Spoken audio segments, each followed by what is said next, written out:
Hello students, I am C S Snigdha Agarwal. Welcome back to my channel. आज हम पढ़ेंगे how to compute salary in the grade system. Grade system होता क्या है? Certain employees are entitled to a grade system of salary. Under this system the normal annual increments to be given to employee are already fixed in the grade. ठीक है, देखिए इसको मैंने एक example के थ्रू समझाने की कोशिश करी है।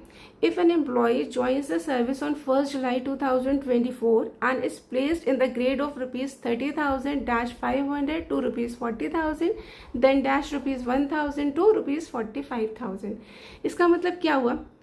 इसका मतलब ये हुआ कि जिस दिन उसने ज्वाइन किया 1 जुलाई 2024 को, तो इसकी सैलरी कितनी थी? 30,000। इसको हर साल ₹500 का इंक्रीमेंट मिलेगा जब तक कि इसकी सैलरी 40,000 नहीं पहुंच जाती है। और जैसे ही इसकी सैलरी 40,000 पहुंचेगी, इसका इंक्रीमेंट किससे होने लगेगा? ₹1,000 से। और कब तक? जब तक इसकी सैलरी 45,000 ना हो जाए।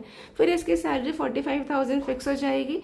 इसके बाद अगर इसको फर्दर दूसरे इंक्रीमेंट ग्रेड सिस्टम में डाला जाता है, फिर हम उसके अकॉर्डिंगली इसको कैलकुलेट करेंगे। ठीक है, तो he will get a basic salary of ₹30,000 with effect from 1 July 2024। अब एक साल बाद इसका इंक्रीमेंट होगा, यानी 1 जुलाई 2025 में कितने रुपीज से? 500 से।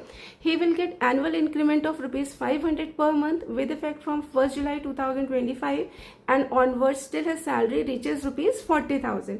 जैसे ही इसकी सैलरी 40,000 पहुंच जाएगी, वैसे ही हम इसको इंक्रीमेंट कितने रुपीज का देंगे? 1,000 का। और फिर कब तक देंगे? जब तक इसकी सैलरी 45,000 नहीं हो जाती। Then after he will get annual increment of ₹1,000 per month till his salary reaches ₹45,000। ठीक है, जैसे ही इसकी सैलरी 45,000 रीच करेगी, इंक्रीमेंट मिलना बंद हो जाएगा। अगर हम इसको फर्दर किसी दूसरे ग्रेड सिस्टम में डालेंगे तो फिर उसके अकॉर्डिंगली कैलकुलेट करते हैं। आई होप आपको ग्रेडिंग सिस्टम अच्छे से समझ में आ गया होगा।